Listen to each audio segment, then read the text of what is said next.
All right, all praise be to the Most High, the Holy One of creation. We are live. Once again. Welcome. This is Amuna Yisrael Solonomics 101 Left Project. We're trying to get through this, A Girl's Life in a Virginia Plantation, before we go into our next narrative. I know it's been a bit wild and crazy, but we're going to go ahead and get into it here. For those who are joining us on the live stream, welcome. Like I always say, if you would like to read, feel free to let me know. I'm going to go ahead and bring this up here so that I can see.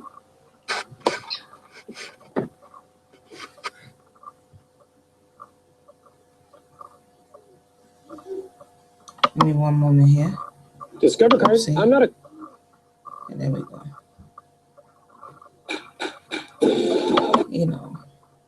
This is oh, I think I forgot to do something. 1 minute, bear with me. I think I forgot to change something, but I could definitely change that afterwards. I wanted to just make sure that I would be able to see any requests that we may have. For those who have just joined us and who doesn't know about the LEV Project, I'll take this opportunity because I definitely see that we're getting different YouTubers who come by who may not know about the project. So in the beginning of this video, I'll just do a little update concerning the project. Shalom, Sister Shalom, welcome. We just got started. I just wanted to do a little update for those who may not know. This is the 9th. We're in September, actually, September 13th. Almost 9.5 months. We started on January the 1st. The project is open for those who would like to lend their voice. If you remember the original flyer, or if you've never seen the flyer is about community conversation, and the name of the project is LEV, meaning lift every voice, and not sing, but read. And so it is definitely open. I know we've gotten kind of used to hearing me read, and that's just basically because it's lift every voice, really, since it's an acronym and it means lift every voice. And basically the basis behind the project was, just getting to a point finally where that type of person. I'm really like a whole lot of complaining. Like if we're gonna complain or having issues, like do something. So oftentimes I saw people complaining about February being the shortest month, and B, I saw that there was a lack of real understanding or desire to understand those that came before us, and the desire to understand slavery as it relates to the condition of our people here in diaspora, whether it be North America, South America, Central America. And so I found it important to not only just go and read the information and come back and say, hey, look what I found. I found it important for us to read it collectively and process it collectively. And when I began to do that, it turned into what it is now. And really, it's for anyone who would like to listen as well as anyone who would like to read. Now, along the way, bless up yourself, Kyle. What's going on, Kyle? Back up in this thing. Kyle is back up in this thing. Yeah, I just started. I just want to brief everybody on the LEV Project because we're getting, and Son of Levy, welcome back. I wanted to brief everybody because, again, it's 9 months past when we first began, and if you weren't with us throughout the beginning, you might have missed some things because I'm getting some feedback maybe on some people who don't understand the premise.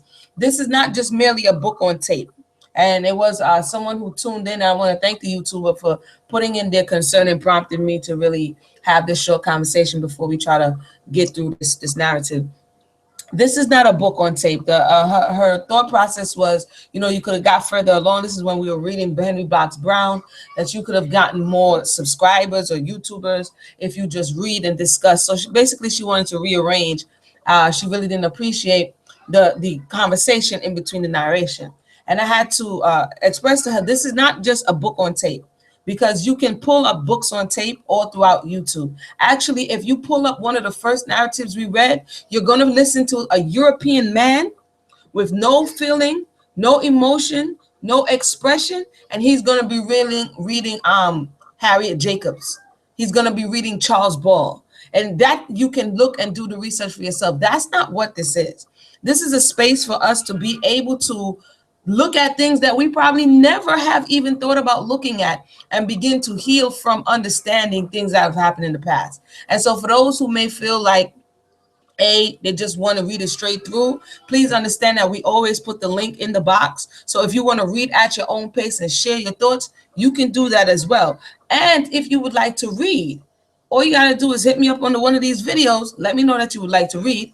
And from there, I give you the link and you can be on the other side of this. We've had brother Bia, he has come back several times to do the reading. But basically, outside of Bia and early on, brother JC Hughes and a few others, we really haven't had much readers. Henceforth, Amuda's reading, and what I'm doing is sharing a lot of what that is somewhat similar throughout the narrative, because I say again, my objective is not just to sit around here reading. The objective is to bring to the forefront some of the things that we may have missed along the way, so that we can begin to understand the damage and we can begin to heal. We see Dr. Joy DeGruy, who speaks about post-traumatic slave. I'm big into healing, emotional healing, mental healing, spiritual healing. This is what I do. And so for those who may be confused, hopefully I just took the few minutes to catch you up on what this is really about. Not just reading history for history's sake, reading history so you can understand what has happened and begin to fix those things and at least address those things. And to tell you the truth, when I first started off, I had a lot of opposition. People did not want to hear the narratives. It was too painful to hear and listen and look and all that nice juicy stuff.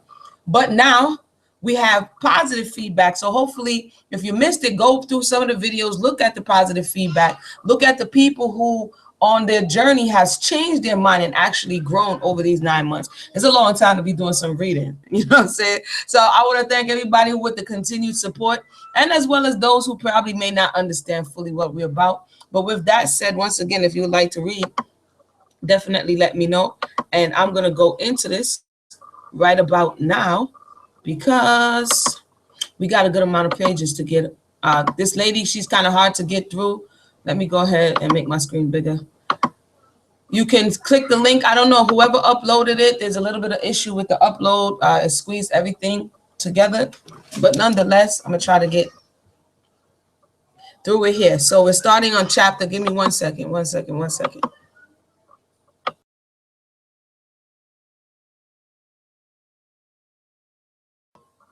All right, thank you very much. That's the baby alarm right there. So I'm gonna start. We left off on, this is part 3, and we are on chapter 6. So I'm gonna pick it up again. If you were not familiar, you might want to go to part 1, or you can listen to this and then go back to part 1. But this lady is trying to, quote, dispel some of the narratives that she feels is inaccurate as it relates to the South, and just understand that she's spinning a lot of things. And it's important to go back to the beginning of the story to understand what's going on. But for the sake of time, I'm going to now pick up on chapter 6. It says, the antiquity of the furniture in our homes can scarcely be described. Every article appearing to have been purchased during the reign of George III, since which no fixtures or household seem to have been bought. The books in our libraries have been brought from England almost 200 years before. In our own library, there were Hogarth pictures in old worm-eating frames. And among the literary curiosities, one of the earliest editions of Shakespeare's 1685, containing the author's picture, the lines by Ben Jonson. This figure that thou here seest put, it was for gentle Shakespeare cut, wherein the graver had a strife with nature to outdo the life. Oh, could he, give me a minute here, could he have drawn his wit as well in brass as he has hit his face, the print would have then surpassed all that was ever written brass. But since he cannot, reader, not on the look not on this picture, but his book. It says, and if I'm stumbling, it's because the words is not looking normal, but I'm gonna continue. It goes on to say, so she's bragging about what's in the house. You know, this is This is stereotypical. We're going to continue. Page 50. This was a reprint of the first edition of Shakespeare's works collected by John Hemming and Henry Condell, two of his friends, in the company of comedians. When a small child, the perusal the Arabian Nights possessed me with the idea that their dazzling pictures were to realized when we emerged from plantation life into the outside world. And the disappointment at not finding Richmond paved with gems and gold like those cities in Eastern story is remembered to the present time. Brought up amid antiquities, the Virginia disturbed herself not about modern fashions appearing happy in her mother's old silks and satins made over. She rejoiced in her grandmother's laces and in her brooch of untold dimensions with a weeping willow and tombstone on it, a constant reminder of the past which had descended from some remote ancestor. If you're a little bit confused, don't worry. Let's just stick it out here. She's having a little flashback, it seems. She slept in a high bedstead, the bed of her ancestors, washed her face on an old-fashioned spindle leg washstand, mounted a high chair to arrange her hair before the old-fashioned mirror on the high bureau, climbed to the top of a high, everything is high in this place, mantelpiece, to take down the old-fashioned high candlesticks, a pair of steps to get into the high swung fashioned carriage, perched her feet upon the top of a high brass fender if she wanted to get them warm, and in short had to perform so many gymnastics that she felt convinced her ancestors must have been a race of giants, or they could not have required such a tall and inaccessible furniture. Everything in that the place was high. An occasional visit to Richmond or Petersburg sometimes animated her with a desire for some style of dress less antique than her own. And I guess where I picked up last, she was having a flashback about her grandmother and her mother and how what good they were to their slaves and nobody ever been abused. And now she's reminiscing on how the life was good for quote everybody. So if you're wondering what she's talking about, she's going into what she's recalling her childhood, so to say. And so it says, where are we? Desire for some style of dress less antique than her own, although she had as much admiration and attention as she had just received her wardrobe from Paris. Her social outlook might have been regarded as limited and circumscribed, her parents being unwilling that her acquaintance should extend beyond the descendants of their own old friends. She had never any occasion to make what the world calls her, quote, debut, end quote, the constant flow of company at her father's house, having rendered her assistance necessary in entertaining guests as soon as she could converse and be companionable, so that her manners were early formed, and she remembered not the time when it was anything but very easy and agreeable to be in the society of ladies and gentlemen.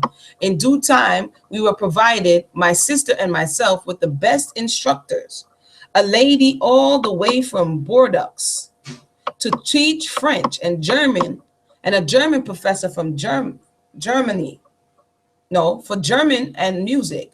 The latter opened to us a new world of music. He was a fine linguist, a thorough musician, and a gentleman. He lived with us for 5 years and remained our sincere and truly valued friend through life. After some years, we were thought to have arrived a sufficient age of discretion for a trip to New York City. Fancy our feelings on arriving in that world of modern people and modern things. Fancy two young girls suddenly transported from the time of George III to the largest hotel on Broadway in 1855. And this is still during the time of slavery. All was as strange to us when us then as we are now to Chinese. Never had we seen white servants before. And on being attended by them, at first we felt a sort of embarrassment, but soon found they were accustomed to less consideration and more hard work than were our Negro servants at home. So again, if you remembered before, there was a complaint of somebody saying that the people up north, the Negro servants up north, were terrible. So, but now she's saying that the Negro servants were worse than the white servants, so called, because the white servants were more attentive. So she's all over the place with her remembrance. Let me make sure somebody's not trying to. 1 second, please. Again, if you would like to read, feel free to put your hands up. Hands up. Feel free to let me know, and I will ship. Tell them to get in the bed. Give me 1 moment, please. I will be.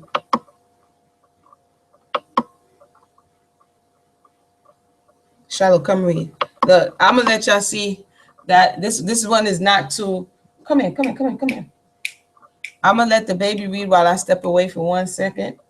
No, it's just regular. Just read here and just come down.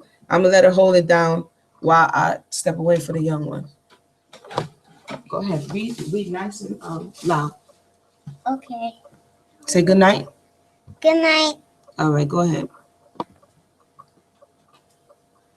Everything and everybody seemed in a mad whirl. The march of material progress. They told us it seemed to us more the perpetual motion of progress. You have to scroll down. Everybody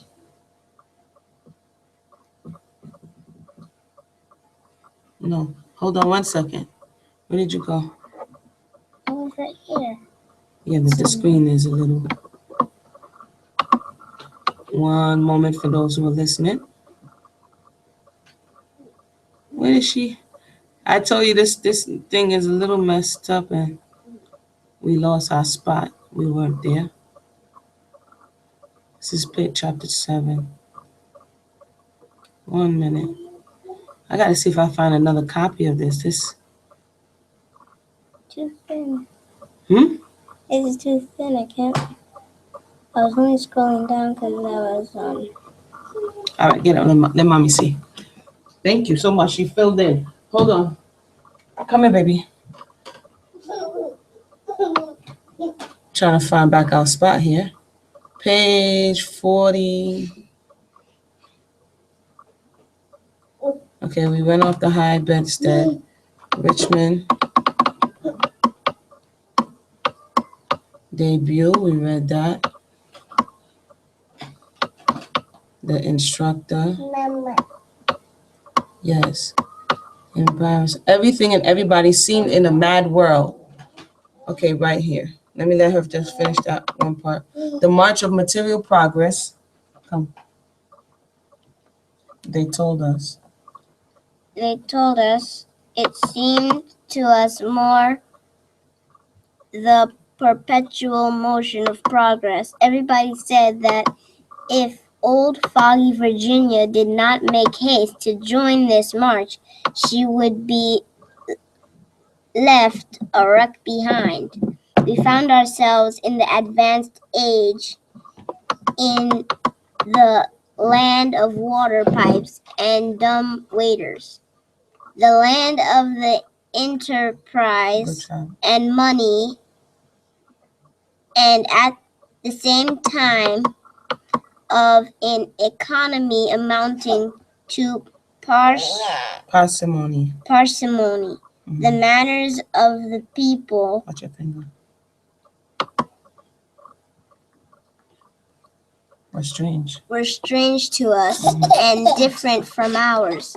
The ladies seemed to have gone ahead of the men in the march of the progress, their manner being more.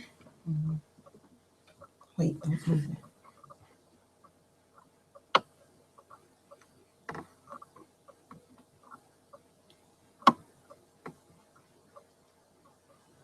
Okay, hold on 1 second.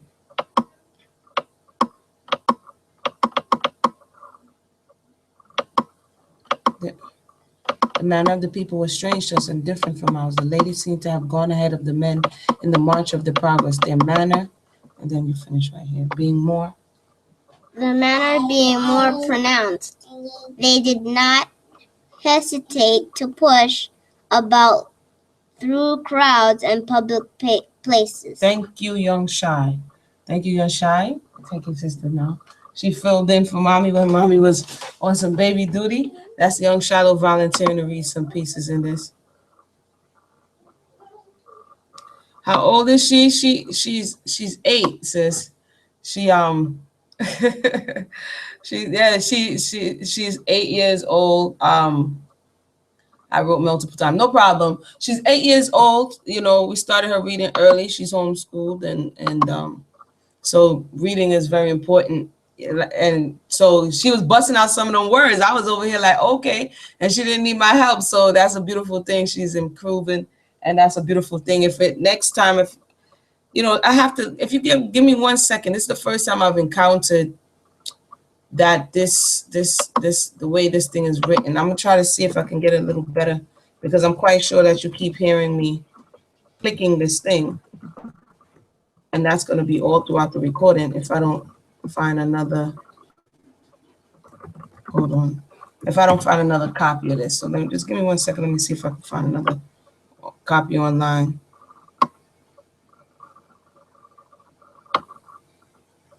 No, let's see. If not, we're just gonna have to do what we have here. Hopefully we do. This is our usual go-to here. Find a copy online.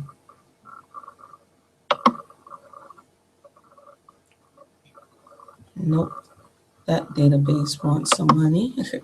Let's go to Google. Let me see if it's, sometime if you go to Google Books, if it's old enough, you might get a, okay, ebook is free. It better be free. This thing is crazy. All right, I found another alternative copy. It's free. So let me see if I can read it right now and get underway here. So on Google Books. Oh yeah. Let me see if it gives us the whole thing. And we're back in the business here.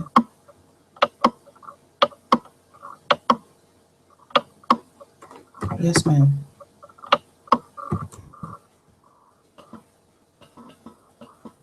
Give me a minute. Okay, we were on page 55. Yep. All right, I found it.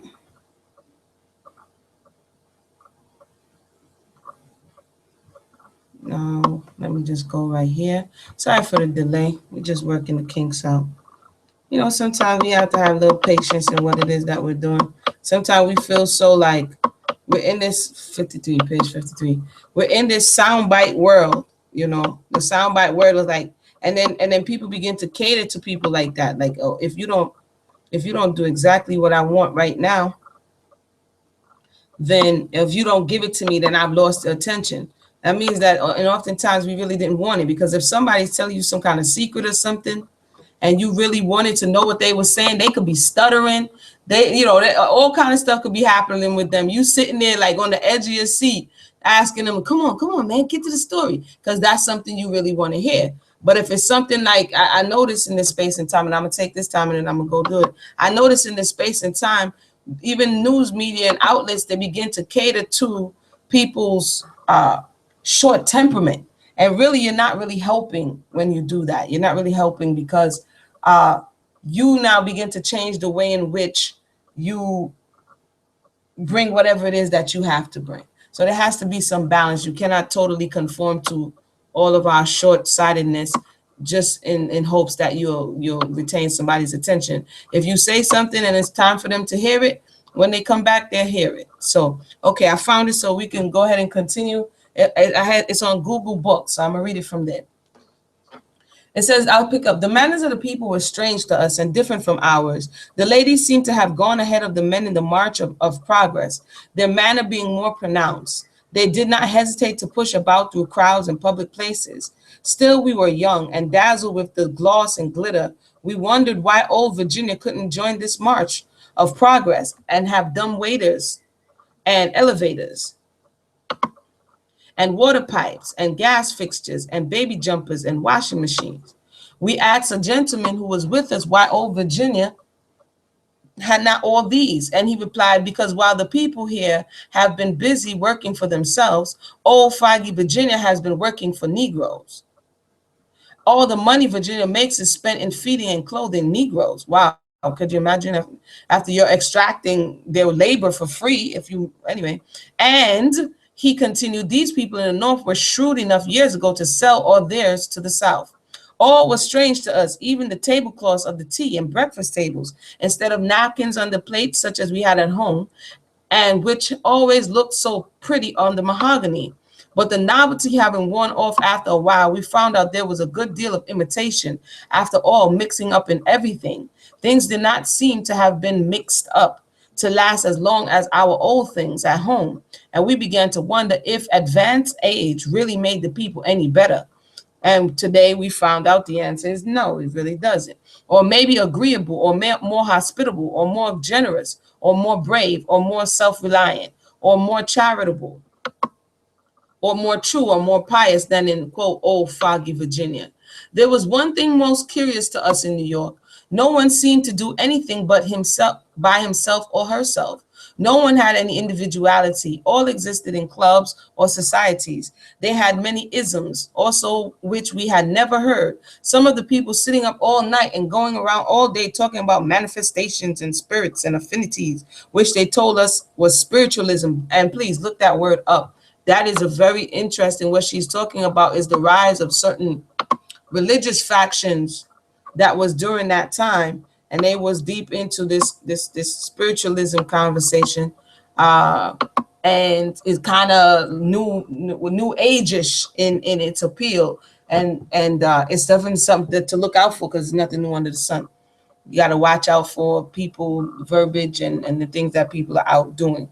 It says, all this impressed us slow, old-fashioned Virginians as a strangely upside down, wrong side out condition of things. Much of the conversation we heard was confined to asking questions of strangers and discussing the best means of making money. We were surprised too to hear the plantation customs and said to exist among us, which we were entirely new to us. And one of the magazines published in the city informed us that dipping, quote unquote, was one of the characteristics of Southern women. What could the word dipping mean? We wondered, for we had never heard it before. Upon inquiry, we found that it meant rubbing the teeth with snuff on a small stick, a truly disgusting habit which could not have prevailed in Virginia. They was taking snuff, but yeah, lady, we already established that she's not altogether dead, so we'll continue. Or we would have had some tradition of it at least. Our acquaintance extended over the state, and our ancestors having settled there 200 years ago. Remember, she says she's like 9-10 generation slave owner. It says, a young gentleman from Virginia, bright and overflowing with fun, also visiting New York, coming into the parlor one day, threw himself on the sofa in a violent fit of laughter. What is the matter? We asked. I'm laughing, he replied, at the absurd question these people can ask. What do you think? A man asked me just now if we didn't keep bloodhounds in Virginia to chase Negroes. I told him, oh yes, every plantation keeps several dozen. And we often had a tender boiled Negro infant for breakfast. Oh, how could you have told such a story, he said. Well, said he, you know we never saw a bloodhound in Virginia, and I do not expect there is one in the state. Like they're ODing right now with the attempt to try to cover up. But these people delight in believing every horrible about us, and I thought I might as well gratify them with something marvelous. So the next book published up here will have, I no doubt, a chapter headed Bloodhounds in Virginia and Boiled Negroes for Breakfast. While he was purchasing some trifles to bring home to some of our servants, a lady who had entertained us most kindly at her house on Fifth Avenue, expressing surprise, said, we never think of bringing home presents to our help. This was the first. This was the first time we have ever heard, instead of servant, the word help, which seemed then and still seems misapplied. The dictionary defines help to mean aid, assistance, remedy, while servant means one who attends another and acts at his command. When a man pays another to help him, it implies he is to do part of the work himself and is dishonest if he leaves the whole to be performed by his, quote, help. Among other discoveries during this visit, we found how much more talent it requires to entertain company in the country than the city. And remember, that was one of their main jobs, was to entertain company. You had to always be prepared in case anybody popped up. And when she, like she said, when she mean help, she means the servants had to always be prepared when anyone popped up. It goes on to say, in the latter, the guest family formed no social circle around the blazing hearth at night, but dispersed far and wide to be entertained at the concert, the opera, the theater, or the club, while in the country one depends entirely upon native intellect and conversational talent. And oh, the memory of our fireside circles, the exquisite women, the men, the giant intellect, eloquence, and wit at sundry times assembled there. Could our Andrians but utter speech, and would they not tell of the mirth and song, eloquence and wit, whose flow made many an evening bright? As all delights must have an end, the time came for us to leave this metropolitan scenes, and bidding adieu forever to the land of, quote, modern appliances, end quote, and stale bread. This woman is funny. We returned to the land of, quote, old ham and corn cakes, and were soon, end quote, and soon surrounded by friends who came to hear the marvels we had to relate.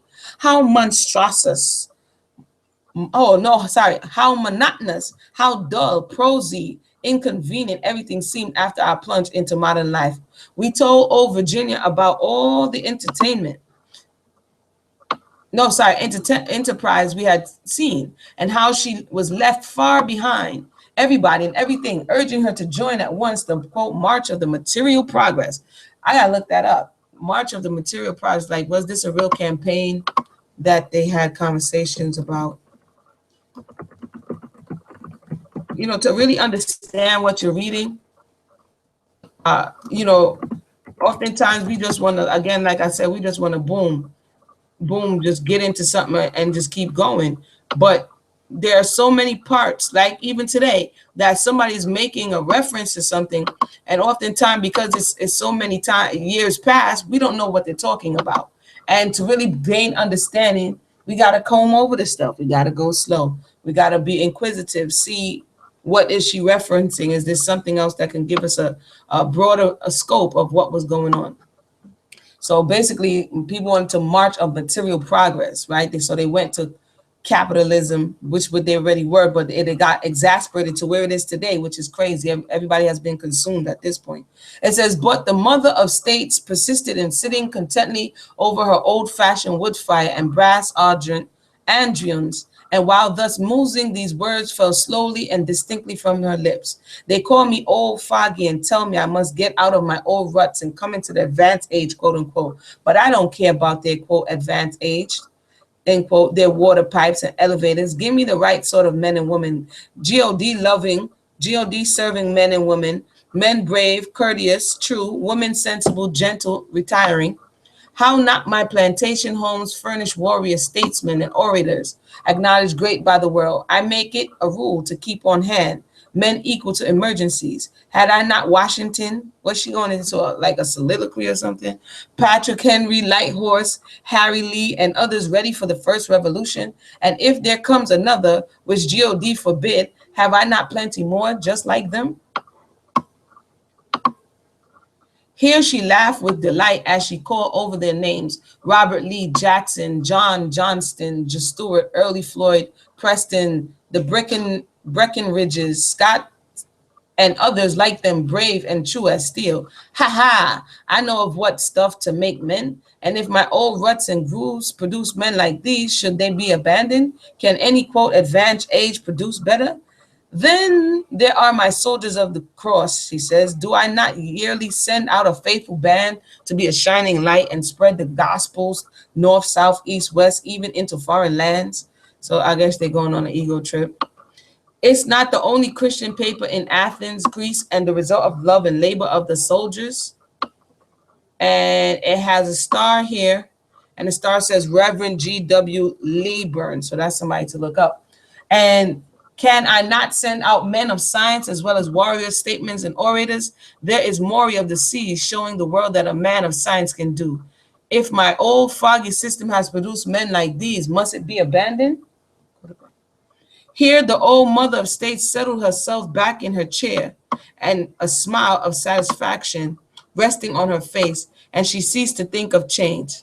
Telling our mother of all the wonders and pleasures of New York, she said, "You were so delighted, I judged that you would like to sell out everything here and move there. It would be delightful," we exclaimed, "but you would miss many pleasures you have in your present home." "We would have no time to miss anything," said my sister, "in the world of excitement." But she continued, "I believe one might as well try to move the Rocky Mountains to Fifth Avenue as an old Virginian. They have such a horror of selling out and moving." "It is not easy to sell out and move," replied our mother, "when you remember all the Negroes we have to take care of." Oh gosh. Of and land and support. "Yes, the Negroes," we said, "are the weight continually pulling us down. Will the time ever come for us to be free of them?" I read that again. So they go to New York. For those who just joined us, welcome. I had to change. I have to put it in the thing because I had to change. Let me see if I could give it to you in this box. I had to change what I'm reading from because the other one is kind of messed up. And so basically, this is what we're reading from right now. And we are continuing on. I put it in the box. And so she and her sister, remember, she's telling this convoluted recollection of slavery. And now she's telling her childhood where she grew up to a space where her and her sister went to New York. And like everybody, all excited, young people. And so basically, she's telling her mother the story. And she's like, "Oh, we can pack up and move." So here's what the mother says. "It is not easy to sell out and move," replied our mother, "when you remember all the Negroes we have to take care of and support." And then, "Yes, the Negroes," we said, "are the weight continually pulling us down. Will the time ever come for us to be free of them?" Again, this is the conversation of an abuser, an exploiter. You brought them here. They didn't ask for you to bring them here. And now that I cannot fully get what it is that I'm looking out for you, and if you do have somebody as your slave or your bondservant, you are responsible for food, clothing, and shelter. And now this is burdensome to you. It's kind of like when people have children, they're responsible until they can stand on their own feet to provide food, clothing, and shelter. That's your responsibility. So basically she's saying, will they ever be free of the Negro? Again, this is an interesting disposition they take. "They were placed here," replied our mother, "by God for us to take care of, and it does not seem that we can change it. When we emancipate them, it does not better their condition. Those left free and with good farms given them by their masters soon sink into poverty and wretchedness and become a nuisance to the community. We see how miserable are Mr. Randolph's Negroes, who with their freedom received from their master a large section of the best land in Prince Edward County. My old grandfather also emancipated a large number, having first had them taught lucrative trades that they might support themselves and give them money and land, but they were not prosperous or happy. We have also tried sending them to Liberia." Now this part, the liberation part, is to some degree, there were some masters that we have read, and I've read on my own as well, who tried liberating. The Liberia part is also a truth. Please, a peace to you, brother Black Power, or I think brother or sister. I see Black Power 187. Peace. Right now, we're reading another perspective. I know for those who just joined us, we're gonna come up and read Olado Equiano soon. But right now, we're reading a young European girl, and her, like I said before, convoluted, distorted view of slavery. And now she's expressing her discontent of having to, quote, support the Negroes. And her mother is telling her basically that Negroes can't support themselves because whenever they're set free, they don't do well.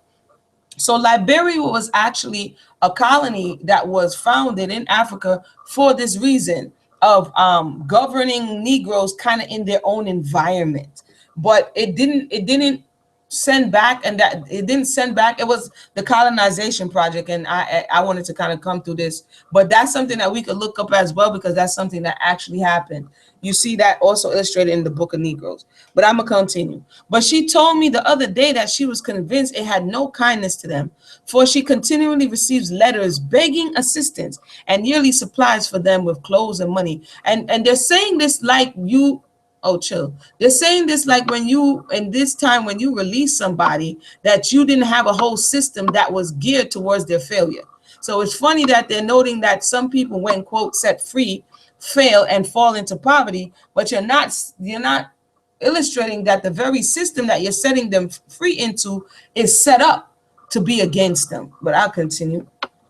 So it seems our way was surrounded by walls of circumstances too thick and solid to be pulled down, and we said no more. Some weeks after this conversation, we had a visit from a friend, Dr. Bagby, who had lived in New York, and hearing us express a wish to live there, said, "What? Exchange a home in Old Virginia for one on Fifth Avenue? You don't know what you're talking about. It is not even called home there, but house, where they turn into bed at midnight, eat stale breakfast, have brilliant parties where several hundred people meet who don't care anything about each other. They have no soul life, but shut themselves up in themselves, like for themselves, and never have any social enjoyment like others." But we said, "Could not our friends come to see us there as well as anywhere else?" "No, indeed," he answered. "Your hearts would soon be as cold and dead as a marble door front. You wouldn't want to see anybody, and nobody want to see you. You are complimentary, certainly." So the dude who lived in New York, and it doesn't sound like New York has changed much. They talk about New York 1850 something. New York 2016, hasn't really changed much. It's the environment, I suppose. The name of the book is A Girl's Life in Virginia, written by European Letita B.M. Burwell. We'll continue on page 64. If you would like to read, feel free to leave a note, and I will give you the link. So we're going to continue to see what this European woman is saying here. "I know all about it." And he continued, "I know you could not find on Fifth Avenue such a woman as your mother and grandmother, who never think of themselves, but are constantly planning and providing for others, making their homes comfortable and pleasant, and attending to the wants and welfare of so many Negroes. And that is what the women all over the South are doing." Say word. I mean, propaganda piece. "And what the New York woman cannot comprehend, how can anybody know except ourselves the personal sacrifices of our women?" "Well," said my sister, "you need not be so severe and eloquent because we thought we should live in New York. If we would sell all we possess, we would never afford to live there. Besides, our mother would as soon think of selling her children as her servants. She's old." Okay, let me just continue. This woman is out of control. "But," he replied, "I can't help talking, for I hear our people abused and calling indolent and self-indulgent, when I know they have valor and endurance enough. And I believe so much material progress leaves no leisure for the highest development of heart and mind, where the whole energy of people is applying to making money." That part is still true. "The souls of men become dwarfed, miniature." Yeah, that part is still true. You gotta be able to pull out truth out of lies. Like, I'm not that type of person who be like, just because you're such and such, everything you're saying is a lie." That's still the truth, and there's a little tidbits of little dusts of truth in this thing. We're going to continue. "We do not feel," we said, "like abusing Northern people, in whose thrift and enterprise we found such to admire, and especially the self-reliance of their women in enabling them to take care of themselves and travel from Maine to Gulf without escort, while we find it impossible to travel a day's journey without a special protector. That is just what I don't like," said he, "to see a woman in a crowd of strangers and needing no, quote, special protector. This dependence upon your sex We replied, keeps you so vain. We should lose our gallantry altogether, said he, if we found you could get along without us. So they're having a conversation between what the Southerners was saying and their culture, and between what they saw in the North. And this thought process spread all over the country and spilled into other countries. And this is the American mindset. They would say what she's describing, that's genesising out of the North. Genesising, that's not even a word. I just made up genesising.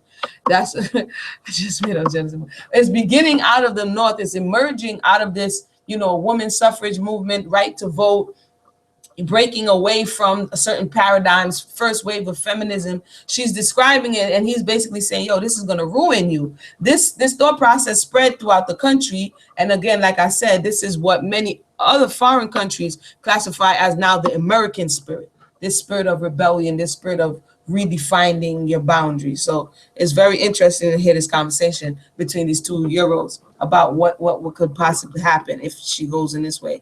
After some months ceasing to think and speak of New York, our lives gilded back into the old channel where the placid stream of life had many hours of simple pleasures. In those days, we were not whirled over the iron track in a crowded car with dirty, shrieking children. Aufa picnic car dirty, shrieking, and repulsive-looking people. We were not jammed against rough people eating ill-smelled things out of ill-looking baskets and satchels and throwing the remains of pies and sausages over the cushioned seats. Yo, they still do that today. I guess manners go away when you get into big city spaces. Oh no, our journeys were performed in venerable carriages, and our lunch was enjoyed by some cool, shady spring where we stopped in a shady forest at midday. Our ancient carriage, my sister styled the old ship of Zion, really, saying it had carried many thousands and was likely to carry many more. And our driver we called the ancient mariner. He presided on his, there's a picture here, lunch of by some cool shady spring. Hold on. I'm not showing you guys my screen, so let me go ahead and show you guys my screen so you can see this picture, and I guess read along with me for those who've just joined us. I'm going to share the screen right now. We had to go over to something else. So this is the picture she's saying. What basically there's describing is quality of life, basically. And you're seeing this now. There's a push in America to go back to quality of life when people have saw that this race for materialism was a nightmare. And you see, even among the Europeans, those going back to farming, those going back to gardening, tiny home revolutions, off the grid, all of this is coming back because, again, things are going to go back to what is natural. And so they're trying to go back to what she's describing out of Virginia as a quality of life, the ability to actually connect with other souls, hopefully not while oppressing people, but the ability to connect with other souls in a real way, as opposed to just having a lot of people around you and there's no connection. So let's continue. I guess this didn't have no picture on it. All right. Wait a minute. Let me go back.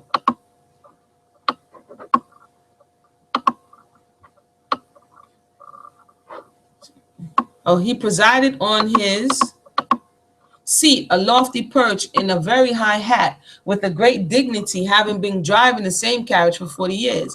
No driver being thought safe who had not been on the carriage box at least 20 years. He regarded himself as an oracle, and in consequence of his years and experience kept us in much awe, my sister and myself never daring to ask him to quicken or retard his pace or change the direction of his course, however much we desired.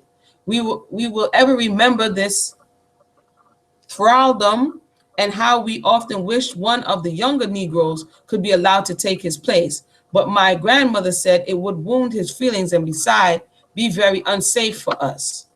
At every step, hill, or bad place in the road, it was established custom to stop the carriage, unfold the high steps, and let us out, as in pictures of animals coming down out of an ark. Oh, really? This cushion had always prevailed in my mother's custom, and there was a tradition that my great-grandfather's horses, being habituated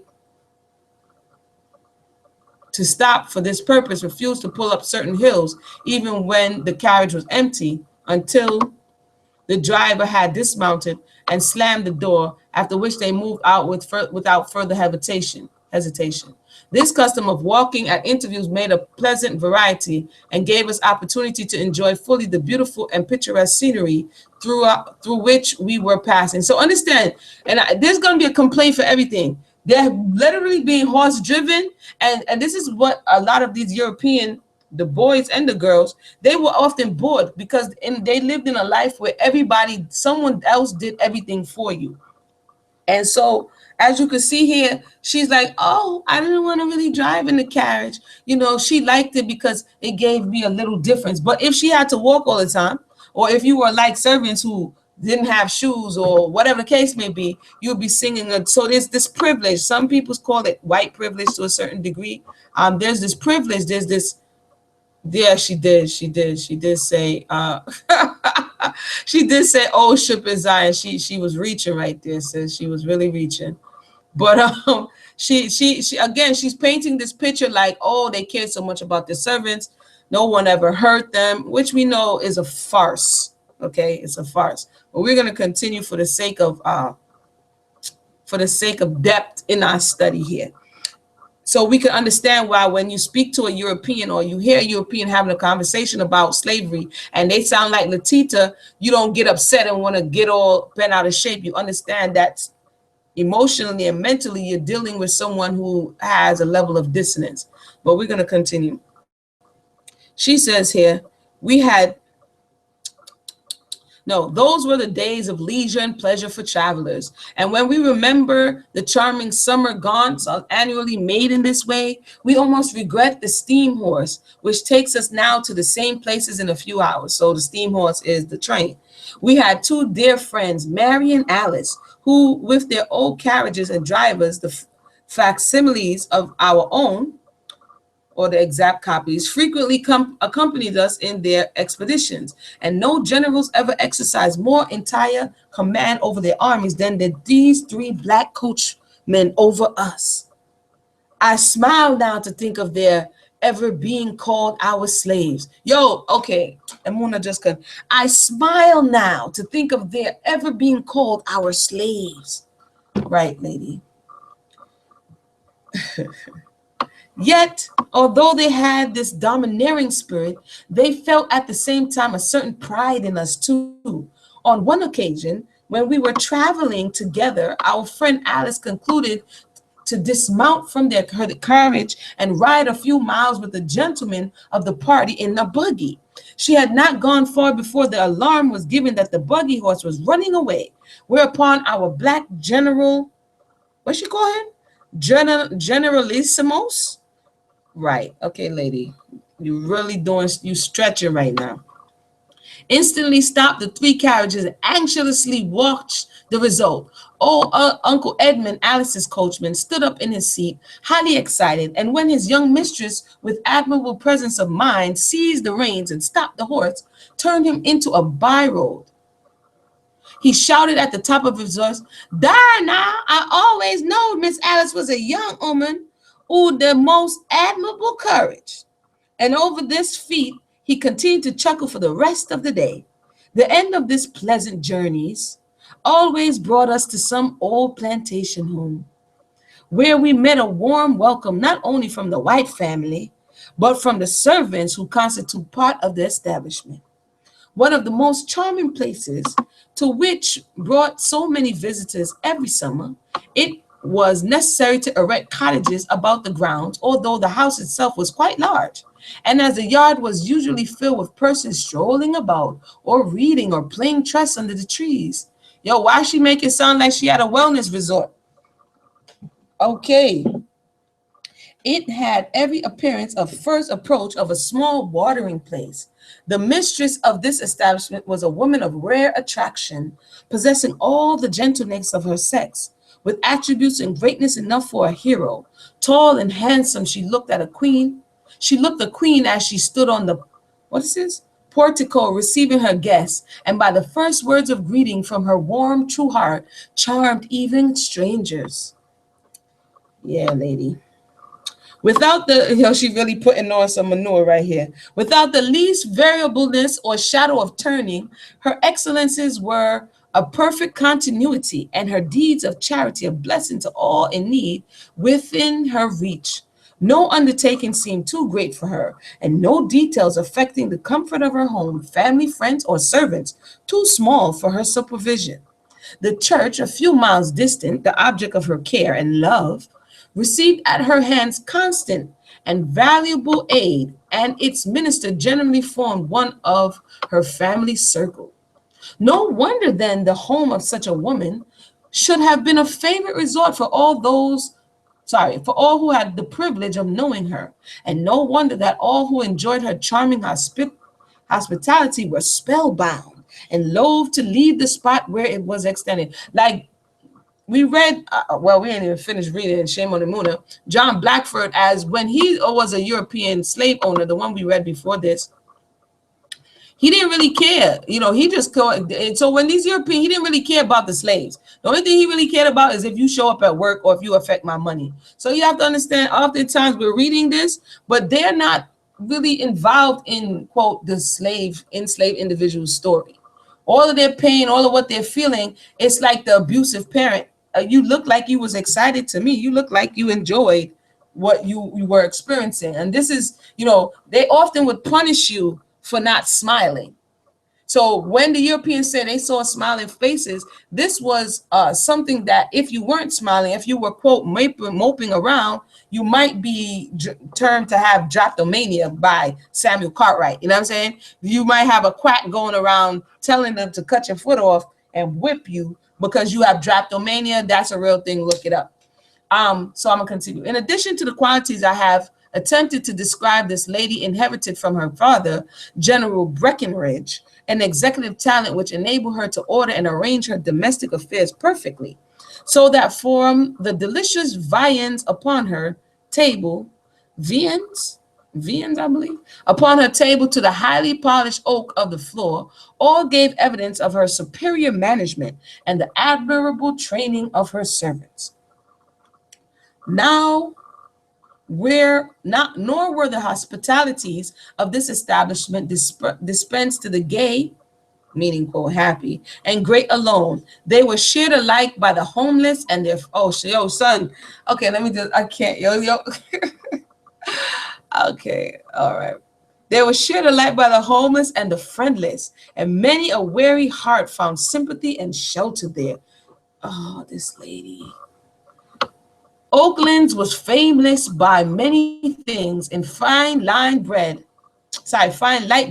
its cinnamon cakes, its beet biscuits, its fricasseed chicken, its butter and cream, its wine sauces, its plum puddings, its fine horses, its beautiful meadows, its sloping green hills, and last but not least, its refined and agreeable society collected from every part of their own state and often from others.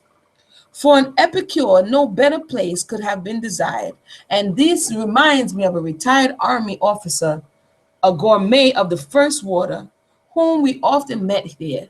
His sole occupation was visiting his friends. Okay, he sounds like a bum. No, okay, maybe maybe he's not a bum. Maybe he's a freeloader. But his sole occupation was visiting his friends. Sounds freeloadish to me. It says here, his sole occupation was visiting his friend, and his only subject of conversation were the best vineyards and the best manner of cooking them. When, not vineyards, viands. When asked whether he remembered certain people at a certain place, he would reply, yes, I dined there 10 years ago. Oh, he's a restaurant reporter. And the turkey was very badly cooked, not quite done enough. The turkey evidently had made a more lasting impression than the people. This gentleman lost an eye at the Battle of Chapultepec, having been among the first of our gallant men who scaled the walls, but a young girl of his acquaintance always said she knew it was not bravery so much as speech, but everybody repeated it and laughed, for the colonel was a man of considerable curiosity. Let it had been a, quote, servant, a freed servant, who made it his only sole occupation to visit from house to house, he would have been called a bum. But he gets to be called a hero. It's all good. Like all old homes, Oakland had its bright as well as its sorrowful days, its wedding and its funerals. Many yet remembered the gay wedding of their one there whose charms brought suitors by the score and won hearts by the dozens. The brilliant career of this young lady, her conquests, wonderful fascinations, behold, are they not all written upon the heart? Yo, she says, are they not all written upon the hearts and memoirs of divers rejected suitors who still survive? And apropos of weddings and old-fashioned Virginia weddings was an event to be remembered. The preparation usually commenced some time before, with saving eggs, butter, chicken, etc., after which ensued the liveliest egg beating, butter creaming, raisin stoning, sugar pounding, cake icing, salad chopping, coconut grating, lemon squeezing, egg frothing. Sound like a lot of work that they ain't doing.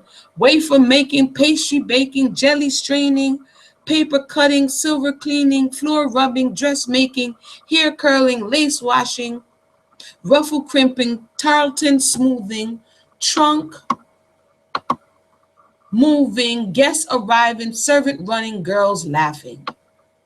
So in all of that work of the description she just gave, she concluded that the servant girls were just overjoyed with all of this work that they had to do. Yeah. Imagine all this going on simultaneously for several successive days and nights, and you have an idea of preparations for an old-fashioned Virginia wedding.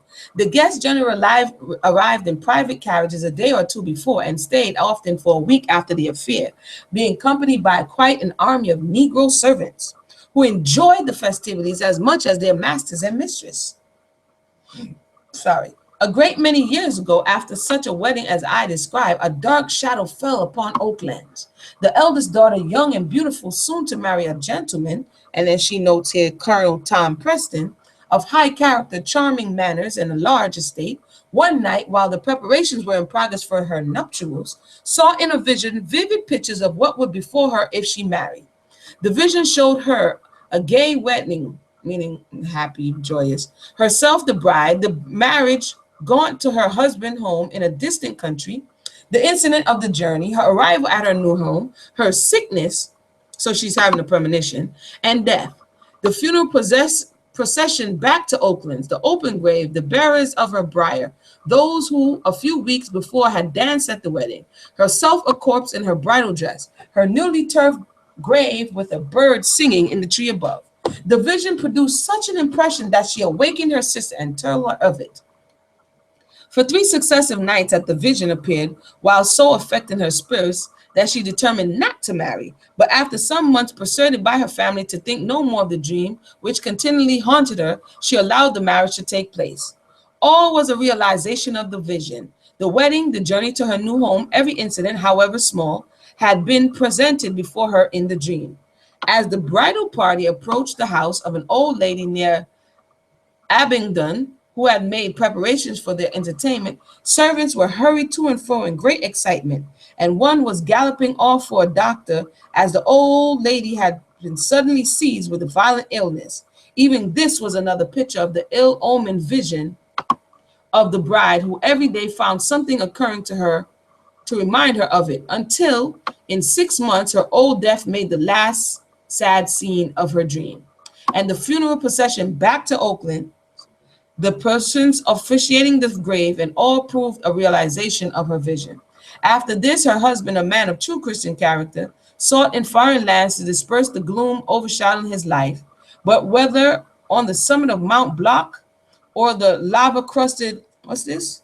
Vesuvius, among the classic hills of Rome, or the palaces of France, in the art galleries of Italy, or the regions of the Holy Land, he carries ever in his heart the image of his fair bride, and quite grave at Oakland's.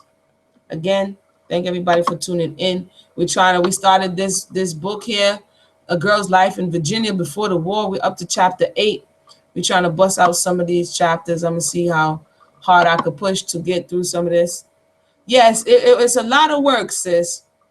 It's a lot of work. that she is describing, and she's describing it with such glee because she's not the one that's doing it. And again, we have to just take the perspective for what it is, even though we could definitely tell she has glossed it over quite a bit, you understand? But it's again interesting so that we can stop with this narrative of trying to get quote Europeans to understand your perspective when they never understood your perspective because they weren't in your position.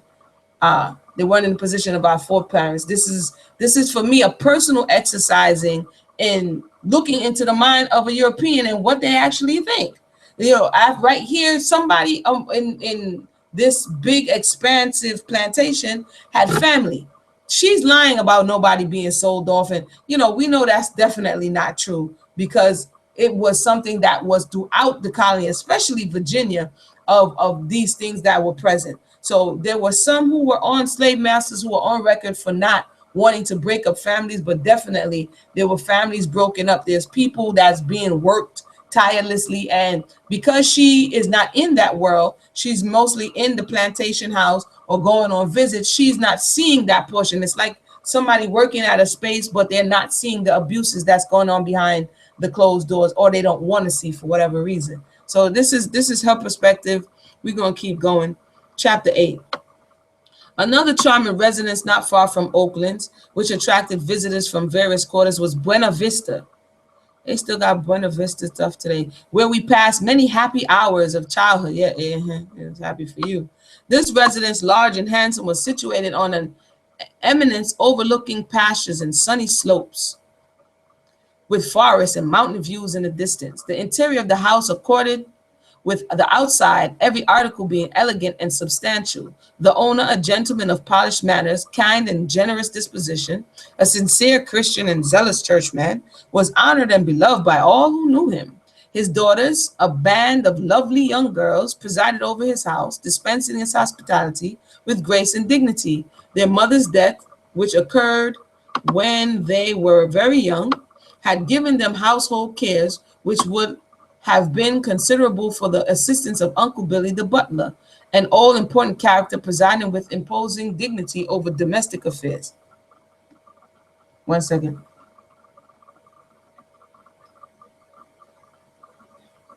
Had to drink some water. His jet black face was relieved by a head of gray hair with a small round bald centerpiece. And I actually had to talk about Uncle Billy's sports spots.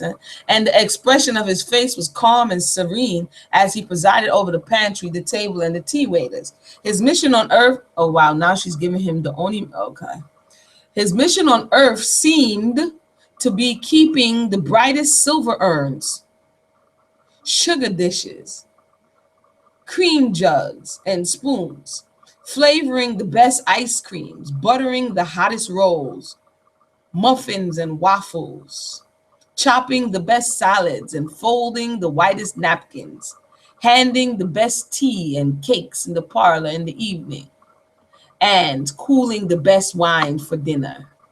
Indeed, he was so essentially a part of the establishment that in recalling those old days at Buena Vista, the form of Uncle Billy comes silently back from the past. Now she's seeing his duppy, his ghost, right? His apparition, and takes its old place at the parlors, the halls, and the dining room, making the picture complete. She said it seems that his mission on earth was to be their do boy. Yes, sir.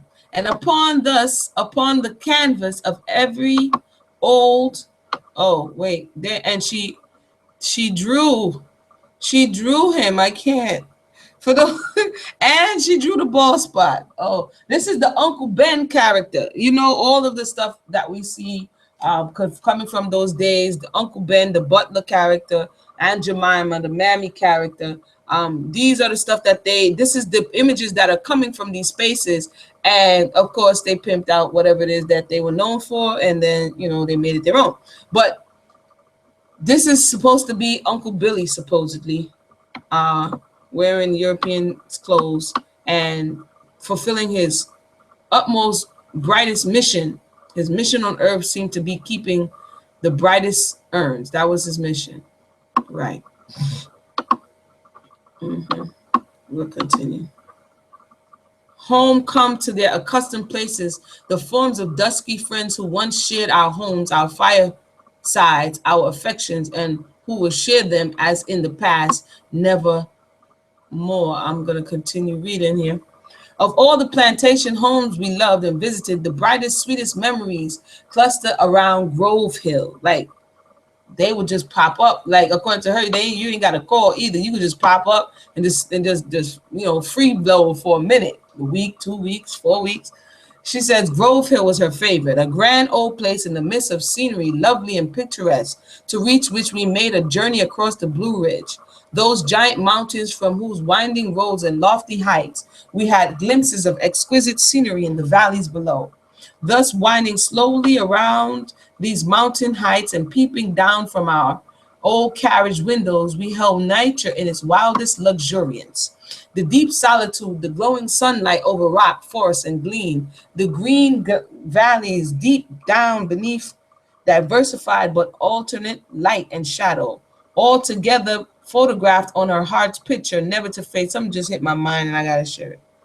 Earlier, when she wanted to move to New York, her and her sister, they spoke about, and she tried to make her mother like the South, the savior of the Negroes, the burden of the Negro. But she does describe and is describing her favorite experiences that without the Negroes, you wouldn't have experience. But you want to experience the luxuriousness of having all of these servants at your beck and call, but to provide food, clothing, and shelter, they become your burden.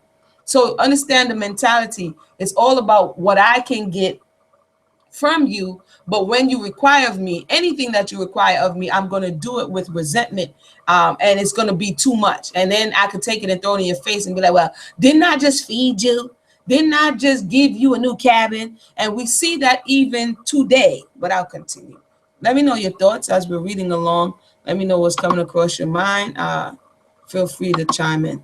It says, thus winding slowly around these mountain heights and peeping down from our old carriage windows, okay, I read that. Not all the towers, minarets, or obelisks, palaces, gem-studded domes of art and man's,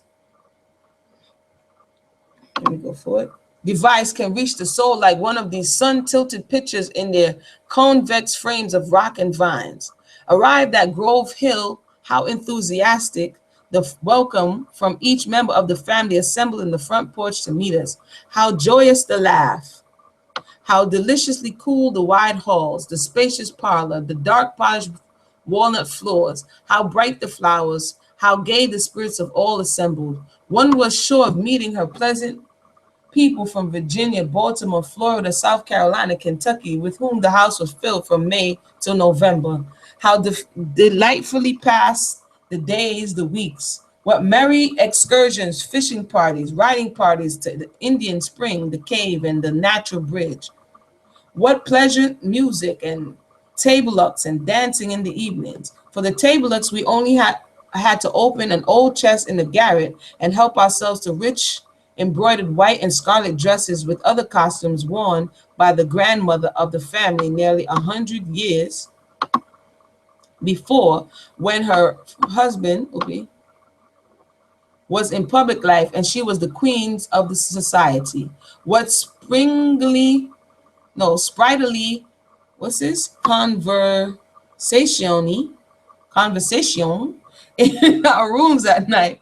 Young girls will become confidential and eloquent with each other at night, however reserved and quiet during the day.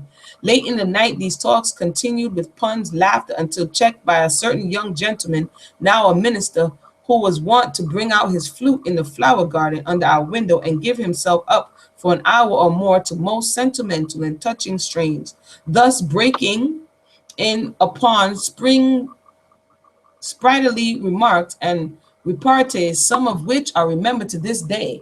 A characteristic conversation ran thus: "Girls," said one, "would it not be charming if we would all take a trip together to Niagara? Well, why could we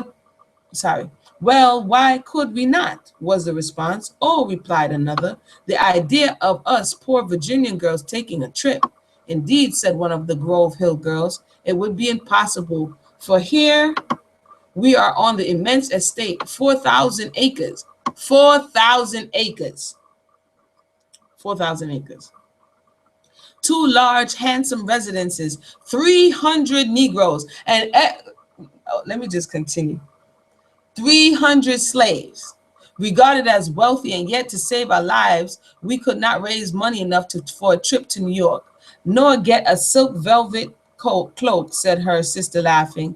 Yes, replied the other. Girls, I have been longing and longing for a silk velvet cloak, but never could get the money to buy one. But last Sunday at the village church, what should I see but one of the Joneses sweeping in with a long velvet cloak, almost touching the floor, and you could set her father's house in our back hall. But then she is so fortunate as to own no Negroes. What a happy girl she must be, cried a chorus of voices. No Negroes to support? We could go to New York and Niagara and have velvet coats too if we only had no Negroes to support.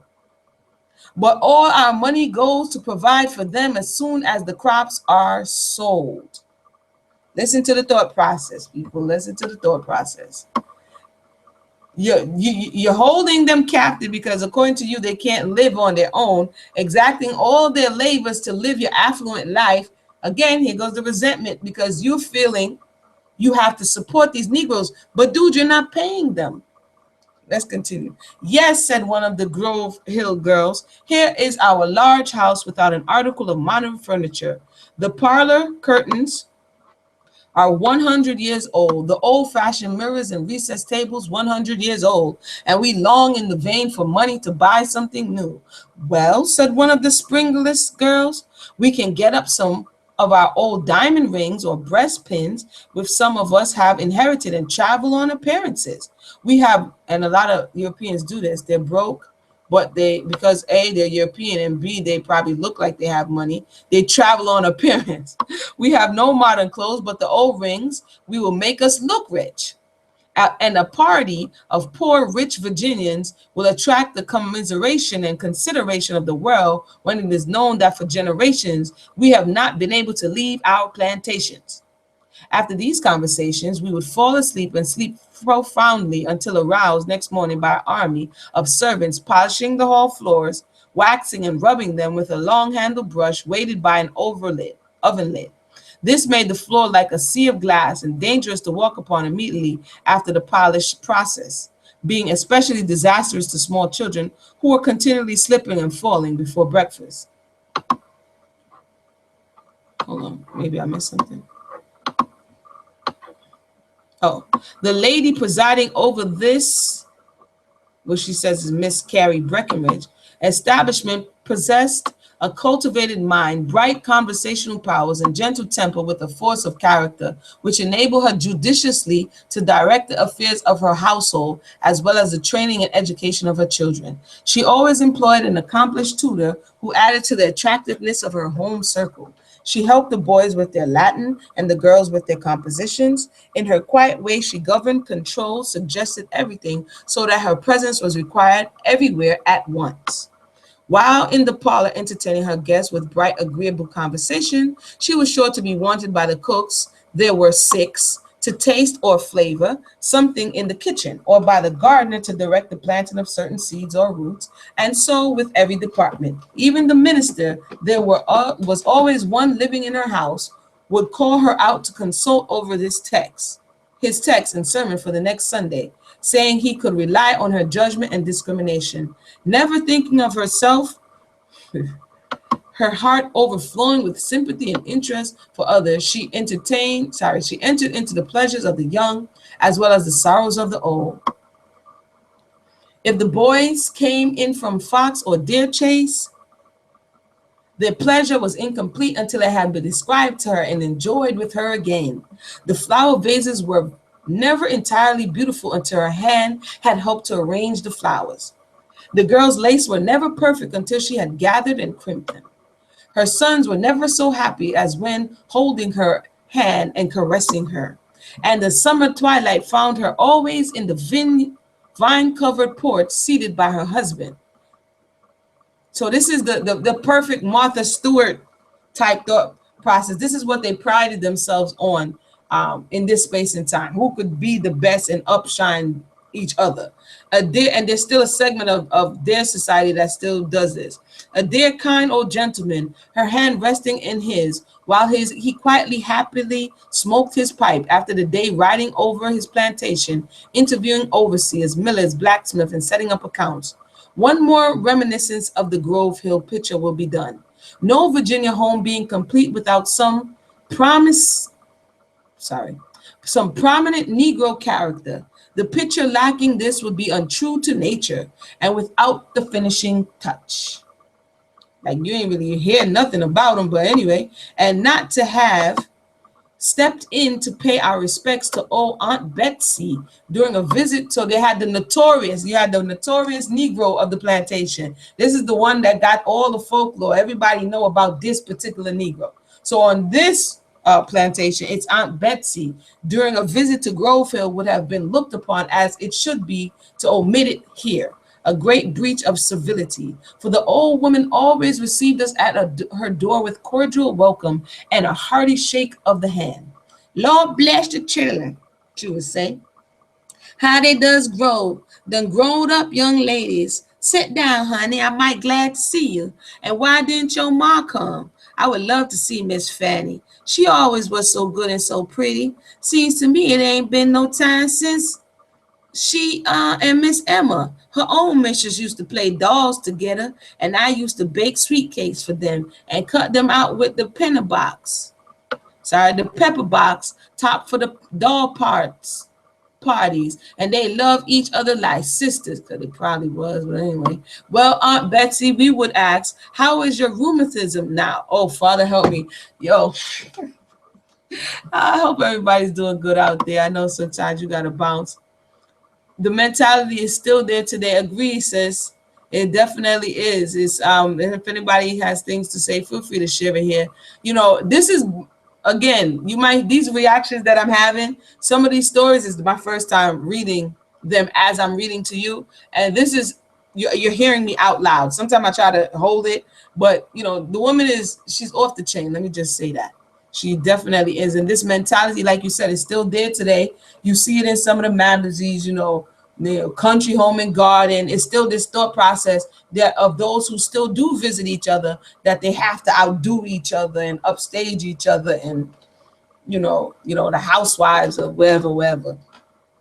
So she claims now she's asking Aunt Betsy about her rheumatism before, and she said, Lord, honey, I never expect to get over that. Some days I can hobble out and feed the chickens, and I can sit at my window and make the black children feed them.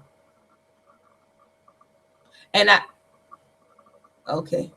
love to think I'm some count to miss. Oh, how they does grow. Oh no, she joined. This is supposed to be, what was the name? What's her name again? This is supposed to be the infamous where did I go? This is supposed to be the infamous Aunt Betsy right here. So they go to infamous Aunt Betsy, and they're like all nice and how you doing and all this other stuff like this. But we're gonna continue. Shattered by grief and continued day after day for several years to sit in the vine porch, gazing wistfully out, imagining sometimes that he saw in the distance the manly forms of his sons return. Wait, hold up. Did I miss something? Hold on, let me go back. I thought I missed something. 35. Okay, Emma and Miss Emma's children can't do doubt. Oh, Mama Betsy, for I takes care of all their pet chickens. Me and my old man, Giddy, mighty old now, but Miss Emma, all her children, so good to us. We has pleasure in living yet. At last, the shadows began to fall dark and chill up this once bright and happy home. Old Aunt Betsy lived to see the 4 boys, her mistress's brave, noble sons, buckle their armor on and go forth to battle for the home they loved so well. The youngest, still so young that he loved his pet chickens, which were left to Mammy Betsy's special care. And when the sad news at length came that this favorite young master was killed. Amid all the agony of grief, no heart felt the great sorrow more sincerely than hers. Another and still another of these noble youths fell after deeds of heroic valor. Their graves, the battlefield, a place of burial fit for men so brave. Only one of the youngest was brought home to find a resting place besides the graves of his ancestors. The old man, their father, his mind, shattered by grief, continued day after day for several years to sit in the vine-covered porch, gazing wistfully out, imagining sometimes that he saw in the distance the manly forms of his sons returning home, mounted on their favorite horses in the gray uniforms worn the day they went off. Then he too followed where the din of the clash of arms is heard no more. To recall these scenes so blinds my eyes with tears. Oh, now she's crying. That I cannot write of them. Some grief leave the heart numb or dumb, she says. They have no language and are given no language because no other heart could understand, nor could they be alleviated if shared. We're going to go ahead and stop there. We are on chapter 9. We bust out some, we went through a good amount today. I'm going to have to double up on some of this stuff. I'm going to save this link here, put it in the box in case you want to follow along or if you want to read next time. So we're going to pick up on page 89, chapter 9 of A Girl's Life in Virginia.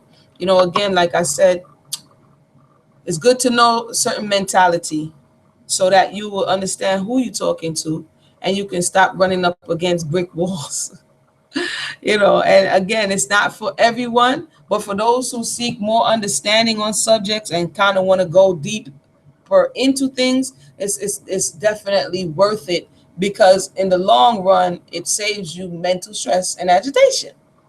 And so, with that said, I want to thank everybody for tuning in. What's tomorrow? Wednesday. If I do read tomorrow, I'm gonna have to come on a little bit earlier so that I could read before I have something to do later on. And once again, my name is Amuna Yisrael. We have a few books out. We have some more books coming out soon. So if you haven't checked it out, you can go on Amazon.com or just under this video and you'll see some of the links. My Brother, My Keeper. That's a book I wrote with my daughter earlier this year. Young Shiloh, who you heard reading a little bit earlier, as well as Angry Black Woman Syndrome Revisited. That book also had a lot to do with the depths of me researching this portion as well. And a new book coming out called Solonomics 101. So with that said, I want to thank everybody for tuning in. Stay focused, continue to strive forward and take a little time to learn. So everybody have a blessed night.